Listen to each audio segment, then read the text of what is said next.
ஈடுபட்டு இருக்கிறோம்.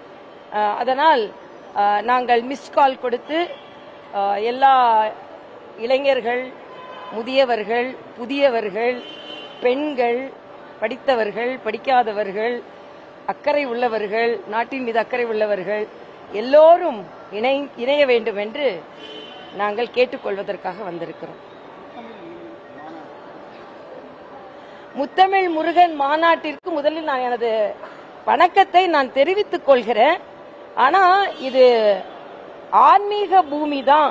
யார் வேண்டுமானாலும் சனாதன தர்மத்தை கூட எதிர்த்து பேசினால் கூட அவர்கள் ஆன்மீகம் பேசாமல் இனிமேல் தமிழகத்தில் அரசியல் செய்ய முடியாது என்பதை இந்த முத்தமிழ் முருகன் மாநாடு உணர்த்துகிறது. ஒன்று.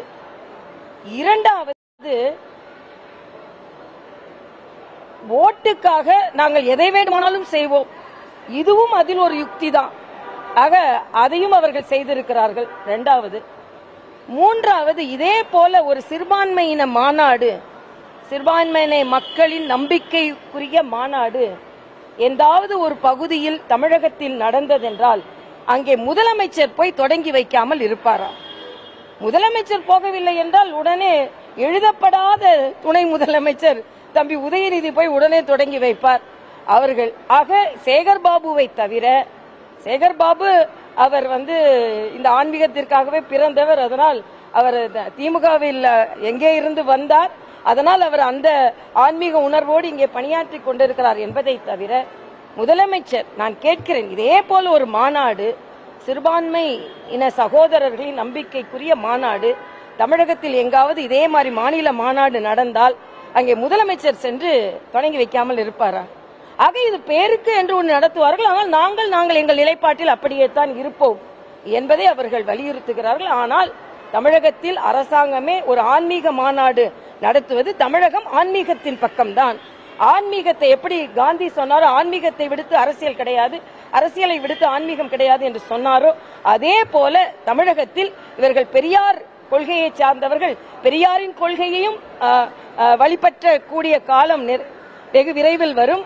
அண்ணாவின் தமிழை பின்பற்றியவர்கள் ஆண்டாளின் தமிழையும் பின்பற்ற வேண்டி வரும் என்பதை இந்த மாநாடு வலியுறுத்துகிறது.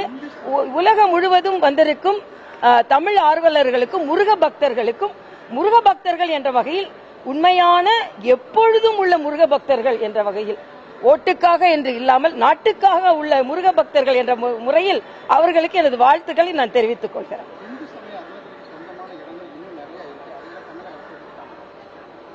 இல்ல, நிறைய என்ன எடுக்க வேண்டி இருக்கிறது. ஏனென்றால் இந்து அறநிலையத்தை பொறுத்த மட்டில் அது மட்டும் இல்ல, இன்னும் அவர்கள் பல முன்னேற்றங்களை பல கோயில்களில் செய்ய வேண்டி இருக்கிறது. அவர்கள் ஏதோ குடமுழுக்கு நடத்திவிட்டோம், 1000 குடமுழுக்கு நடத்திவிட்டோம், அதனால எல்லாம் நடைமுறைப்படுத்தப்பட்டு விட்டது என்று இல்லை. இன்னும் பல கோயில்கள் முன்னேற்றப்பட வேண்டி இருக்கிறது, இன்னும் பல கோயில்கள் மேம்படுத்தப்பட வேண்டி இருக்கிறது, இன்னும் பல கோயில்களின் நிலங்கள் கண்டுபிடிக்கப்பட வேண்டி இருக்கிறது. இவையெல்லாம் செய்ய வேண்டும் என்பது எனது ஆசை.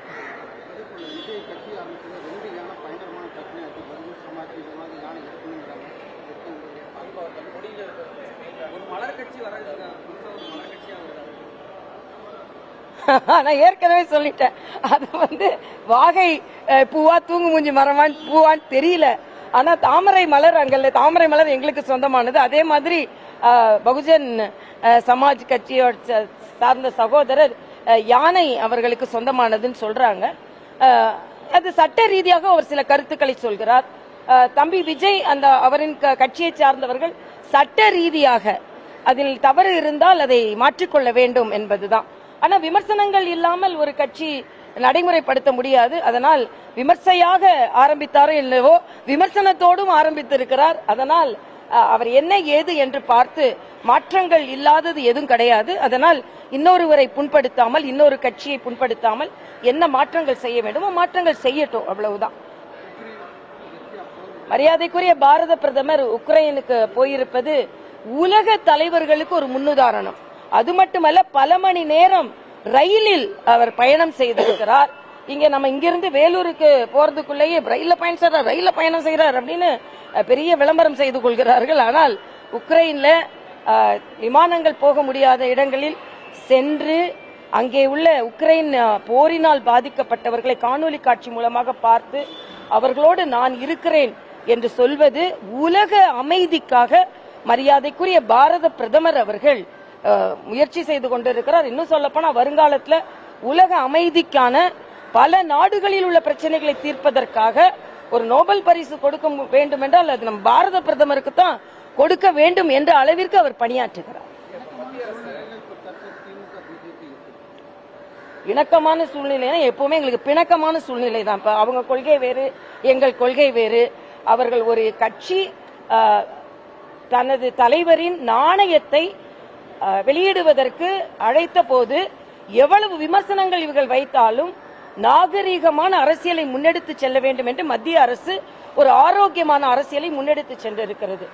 ஆனால் கொள்கை ரீதியாக ஏன்னா ஏற்கனவே வாஜ்பாய்ஜி அவர்கள் இருக்கும் பொழுது எங்களோடு கூட்டணி வைத்திருந்தவர்கள் திராவிட முன்னேற்ற கழகம். ஆனால் இன்று ஒரு மாற்று அரசியலை முன்னெடுத்து செல்வதுதான் எங்களது கொள்கையாக இருக்கிறது. அதனால் திராவிட முன்னேற்ற கழகத்தோடு கூட்டணி என்பதெல்லாம் அந்த நாணய விழாவோடு போய்விட்டது என்பதான் எனது கருத்து.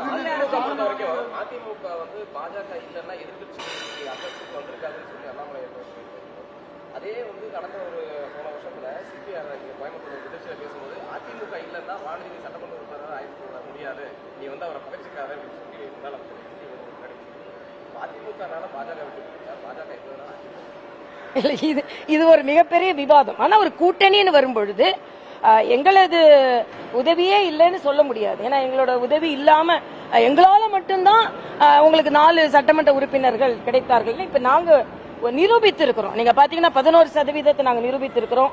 கூட்டணியா 18% நிரூபித்திருக்கிறோம். 70 இடங்களுக்கு மேல 2வது இடத்தை நாங்கள் பெற்றிருக்கிறோம்.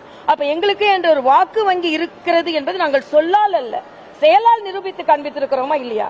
ஆக அந்த எண்ணிக்கை பதில் சொல்லும் என்பது எனது கருத்து. அவர்கிட்ட தான் கேட்கணும். இல்ல, இத மாதிரிதான் திராவிட முன்னேற்ற கழகம் முருகனை எதிர்த்தவர்கள், ராமனுக்கு செருப்பு மாலை போட்டவர்கள், இல்ல ராமன் தான் எங்களோட வழிகாட்டி என்று ஒரு அமைச்சர் பேசுகிறார். சமூக நீதி காவலரே ராமன் தான், அவர் வழியில தான் திராவிட முன்னேற்ற கழகம் நடைபெறுகிறது சொல்றாரு. அதே மாதிரி முருகனை எதிர்த்தவர்கள் இந்த முருகனுக்கு மாநாடு நடத்த வேண்டி இருக்கிறது.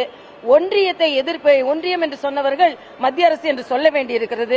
ஆக யாரெல்லாம் பாஜகவின் கொள்கைகளை எதிர்த்தார்களோ, இந்து தர்மத்தின் கொள்கைகளை எதிர்த்தார்களோ, அவர்களெல்லாம் அதை நோக்கி வர வேண்டிய காலத்தின் கட்டாயம் வந்துவிட்டது என்பதைத்தான் முதல்வரின் மத்திய என்ற வார்த்தை காண்பிக்கிறது.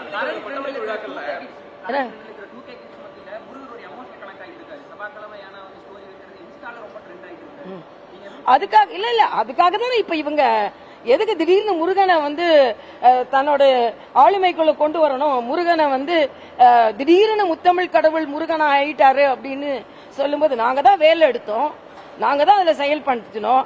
ஆனா அப்பொழுது இதே முருகனை மிக கீழ்த்தரமாக ஒருவர் பேசினார். அப்ப நடவடிக்கை எடுக்கல. அந்த நடவடிக்கை எடுக்காததுனால தான் அன்றைய தமிழக தலைவர் வேல் யாத்திரையை நடத்த வேண்டிய கட்டாயம் ஏற்பட்டது.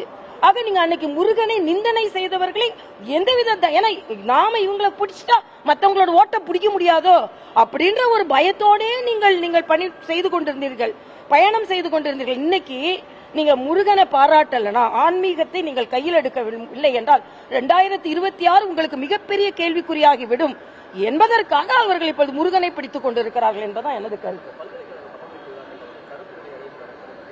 இல்ல, இது மத்திய அரசின் அறிவிப்பில். நானே இப்ப தெலுங்கானால துணை வேந்தரா இருக்கும் பொழுது இப்ப ஒரு மாற்றம், அதாவது ஆங்கிலேயர்களின் ஷேடோ எங்கெல்லாம் இருக்குதோ, உதாரணத்திற்கு இப்ப காதியில உடை அணிகிறோம், அதனால இந்த கருப்பு அங்கி அந்த கருப்பு தொப்பி ஆங்கிலேயர்களின் ஒரு அடையாளம். இப்ப என்னன்னா காதியில போட்டு போடுறோம், காதியில அங்கவஸ்திரம் போட்டு குழந்தைங்களுக்கு பட்டமளிப்பு விழா நடத்துறோம். இது 4-5 ஆண்டுகளாக தெலுங்கானாவிலே நான் வேந்தரா இருக்கும்போது நடைமுறைப்படுத்தப்பட்டு விட்டது. அதனால் இது ஒன்று புதிதில்லை. ஆங்கிலேயர் மோகத்தில் இருந்து, அந்த நாகரிகத்திலிருந்து நம் நாகரிகத்திற்கு மாற்றுவதற்கான நடவடிக்கை இது.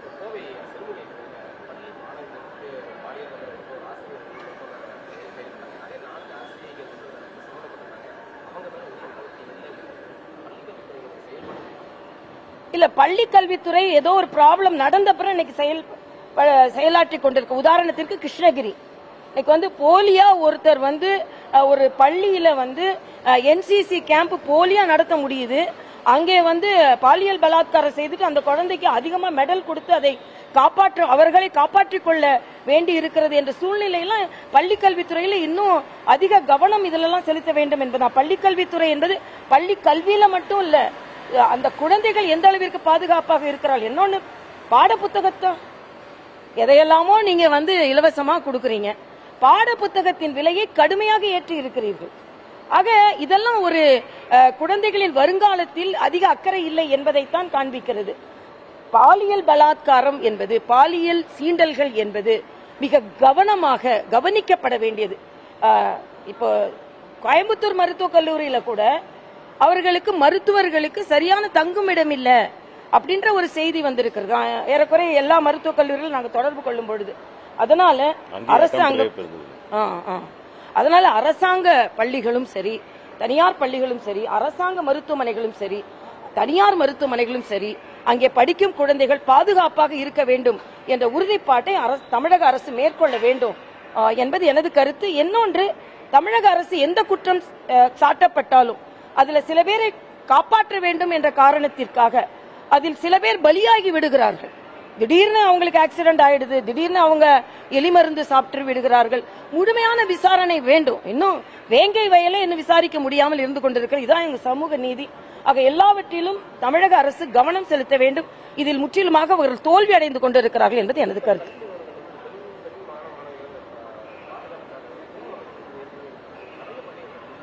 இல்ல, அந்த குழு அமைக்கப்பட வேண்டும் என்பதை பள்ளி கல்வித்துறை அமைச்சர் உறுதிப்படுத்தப்பட வேண்டும். இதைத்தான் நாம கலாச்சாரம்னு சொன்னோம். அதாவது இன்னைக்கு என்ன சொல்றாங்க, ஆண் ஆசிரியர்கள் தான் ஆண் மாணவர்களோடு செல்ல வேண்டும், பெண் ஆசிரியர்கள் பெண் மாணவிகளோடு செல்ல வேண்டும் என்று, மாணவிகளோடு செல்ல வேண்டும் என்ற கருத்து. பெண்ணியவாதிகள் என்று நாகரிகத்தை பேசுகிறோம் என்று இந்த அடிப்படை கலாச்சாரத்தை குலைத்து வைத்திருந்தார்கள். இன்னைக்கு நாம பார்த்திருக்கிறதுக்கு அத்தனை பிரச்சனைக்கு அதான் காரணம். ஆனா இன்னைக்கு பழைய நாம கலாச்சாரத்திற்கு திரும்புகிறோம். ஏனென்றால் இன்று சமுதாயத்தை நம்ப முடியாது. நாகரிகம் என்ற வகையில் இருபாலரும் ஒன்றாக எந்த இடத்திற்கும் போகலாம் என்பதை நம்ப முடியாத ஒரு சூழ்நிலையாக இருக்கிறது. அதனால் கலாச்சாரம் இன்று நமது கலாச்சாரமாக திரும்பிக் கொண்டிருக்கிறது என்பதையும் நான் தெரிவித்துக் கொள்கிறேன். நன்றி தம்பிங்களா.